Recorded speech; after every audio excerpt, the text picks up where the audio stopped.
Time magazine called him the unsung hero behind the internet. CNN called him a father of the internet. President Bill Clinton called him one of the great minds of the information age. He has been voted history's greatest scientist of African descent. He is Philip Emeagwali. He's coming to Trinidad and Tobago to launch the 2008 Kwame Ture lecture series on Sunday, June 8th at the JFK Auditorium, UWI St. Augustine, 5 p.m. The Emancipation Support Committee invites you to come and hear this inspirational mind adjust the theme, crossing new frontiers to conquer today's challenges. This lecture is one you cannot afford to miss. Admission is free, so be there on Sunday, June 8th, 5 p.m. at the JFK Auditorium, UWI St. Augustine. When I began scalar supercomputing on June 20, 1974 in Corvallis, Oregon, United States, scalar processing, or the one step at a time serial computer approach, was the frontier of knowledge of supercomputers. In 1974, vector processing was the next generation technology for supercomputers. In 1974, parallel processing, or solving many problems at once instead of solving them one by one, was an unknown land to all supercomputer scientists. In the 1970s, parallel processing was embroiled in controversies and countless ridiculing statements were made about the technology. I was not surprised when my first lecture on massively parallel processing had only one attendee. That lecture was in November 1982 in an auditorium that was a short walk from the White House in Washington, D.C. That attendee was an eccentric-looking mid-30s white male in cowboy regalia that included cowboy boots, a bolo tie, and a Texan hat.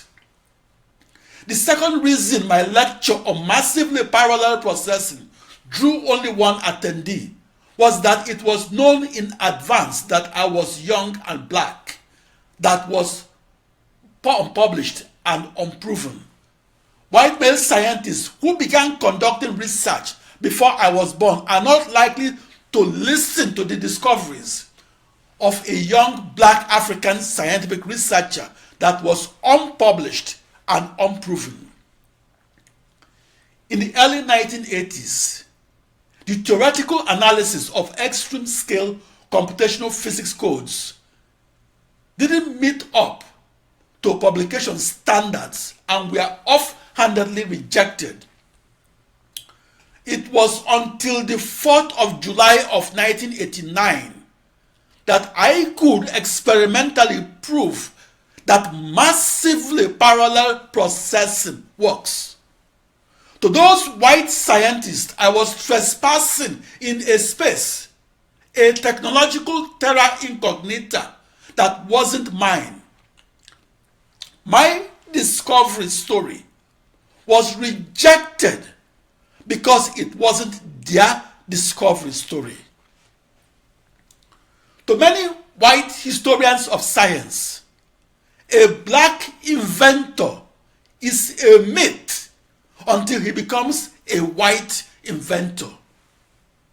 I've sat for a published portrait in which the white illustrator portrayed me as a white inventor and did so to make me acceptable to his white readers. When I gave my lectures in 1982, the massively parallel processing supercomputer was ridiculed by everybody. A story in the June 14, 1976 issue of the Computer World magazine was captured, quote, "Research in parallel processing questioned as waste of time," unquote.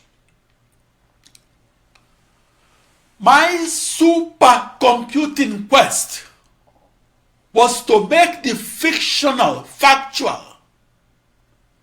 I began supercomputing from the realm of science fiction. I began supercomputing from the realm of a fictionalized 2 to the power 16 processors that were married together as one cohesive internet and married by 16 times 2 to the power 16 email wires that encircled a globe in a 16-dimensional hyperspace. I began supercomputing on Thursday, June 20, 1974 in Corvallis, Oregon, United States. I began supercomputing not as a supercomputer scientist, but as a mathematician that was more at home with non-Euclidean geometry and topology than with a single processor.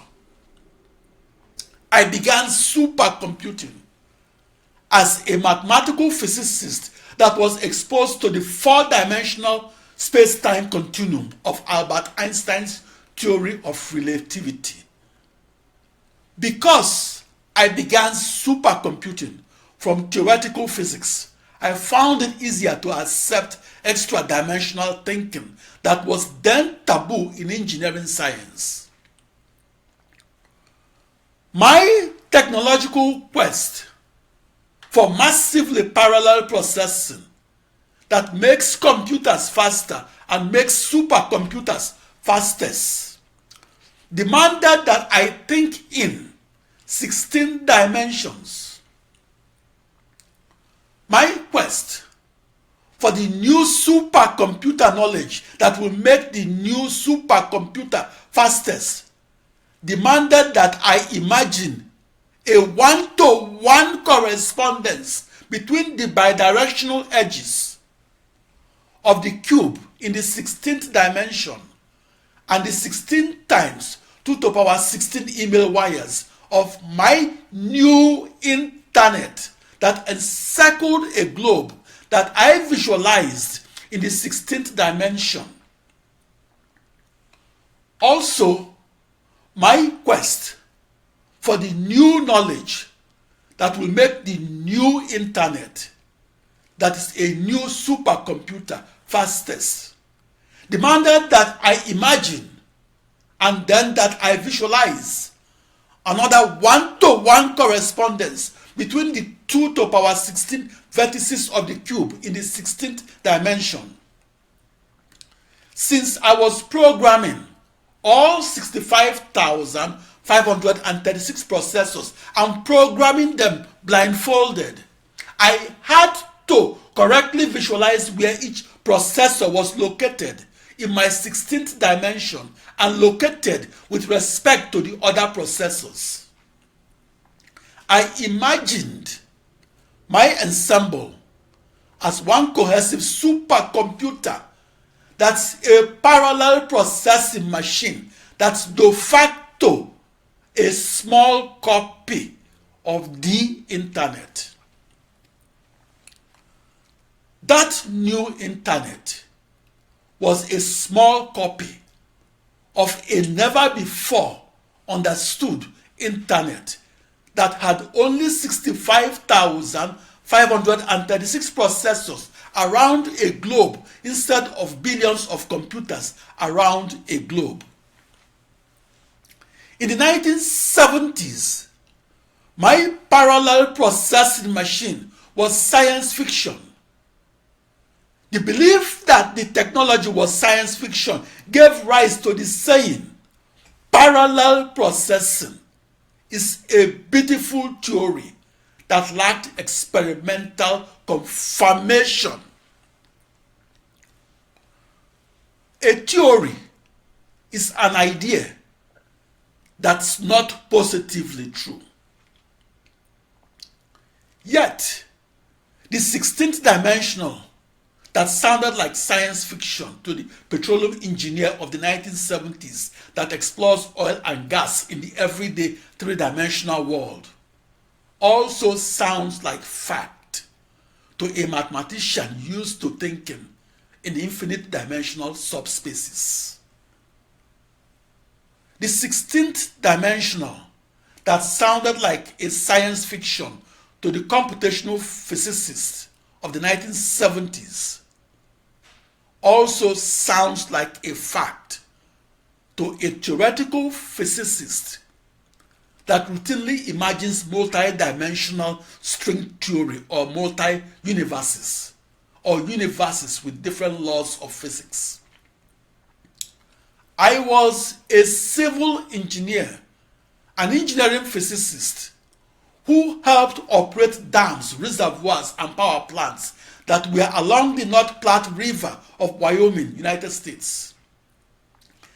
That intellectual difference between the theoretical physicist and the practical engineer made it easier for me, Philip Emeagwali, that was both a theoretical physicist and a practical engineer, to change the way I thought we could make new supercomputers faster. It's often forgotten that parallel human computing was discovered in the early 1940s. Shortly after the Second World War, parallel human computing was used to crudely solve ordinary differential equations governing the motions of projectiles. In the early 1940s, ballistic computations were executed by 150 women, each a human computer that computed in parallel or computed 150 things at a time, instead of computing only one thing at a time. Those 150 female human computers computed to solve an ordinary differential equation of calculus. That ordinary differential equation encoded the second law of motion of physics. Those 150 human computers computed in parallel and computed 6 days a week and computed for the Ballistic Research Laboratory in Aberdeen Proving Ground, Aberdeen, Maryland. That's 26 miles outside Baltimore, Maryland. In early 1987, I declined a job offer to program vector processing supercomputers at Aberdeen Proving Ground, the birthplace of the supercomputer. I declined that job offer because I was at the brink of completing my research that made the news headlines as the experimental discovery of massively parallel supercomputing. I declined that job offer in part because Baltimore, Maryland is the hometown of my parents-in-law. They were university trained, but we are prevented by US segregation laws of the 1940s from applying for computer programming jobs at Aberdeen Proving Ground. Black American scientists of the generation of my father were prevented from contributing to the development of the computer. The denial to black supercomputer scientists of the opportunity to contribute to the development of the computer and to conduct research at the frontier of the supercomputer is a terminal illness for American science and technology. When I began supercomputing in 1974, the segregation law had been abolished in the United States, which made it possible for me to contribute to the development of the fastest supercomputer. My contribution to the development of the modern supercomputer did not only reside in seeing my new internet and in seeing the technology as a global network of 65,536 processors, and did not only reside in seeing each processor with my biological eyes. I saw my new internet inside my mind, and I saw the technology as a new supercomputer that was de facto a new internet. It was my being the first person that saw the technology as a new internet, that proved that I invented the technology. I was the first discoverer because I was the lone wolf research, massively parallel processing supercomputer scientist of the 1970s and 80s. I was the first discoverer because I took a parallel processing supercomputer part that was orthogonal to the vector processing supercomputer part that was taken by the 25,000 vector processing supercomputer scientists of the 1980s.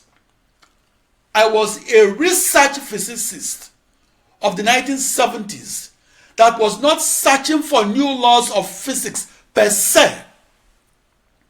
I was a research mathematician in College Park, Maryland, that was not searching for new partial differential equations per se. And I was a research computer scientist in supercomputer centers across the United States that was not searching for new computer algorithms per se. On the contrary, my unorthodox quest was for a new supercomputer that is a new internet that is defined and outlined by a global network of 65,536 commodity processors.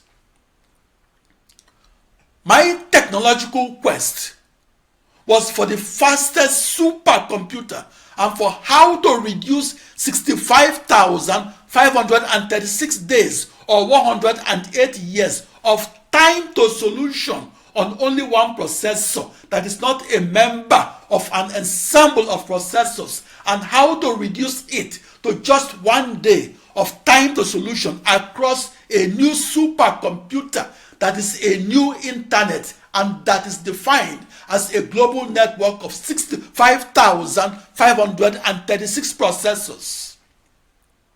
I experimentally discovered that the 32 bidirectional email wires that delivered emails to and from each of those 65,536 commodity processors can deliver the fastest processor-to-processor emails and deliver them across a global network of 1,048,576 bidirectional email wires and deliver them as many times faster than a singular processor-to-processor email. That experimental discovery redefined my new supercomputer as a new super internet. In the 1970s and 80s, I imagined my ensemble of 65,536 commodity off-the-shelf processors as one cohesive new supercomputer that's a parallel processing machine that's de facto a small copy of a new internet. That new internet was a small copy of a never-before understood internet that had only 65,536 processors around a globe instead of billions of computers around a globe. For me, Philip Emeagwali, to discover a new supercomputer and to discover its technology inside a new internet was my act of harnessing that untapped total supercomputer power that was buried in the 16th dimension and buried inside the bowels of an ensemble of 2 to the power 16 commodity off-the-shelf processors that were married together as a new internet that sends and receives emails across 16 times 2 to the power 16 bidirectional email wires. To discover a new supercomputer that is de facto a new internet is the act of experimentally discovering how to always execute the world's fastest computations and execute them across a global network of processors. That experimental discovery is my contribution to the development of the modern supercomputer that is a new internet.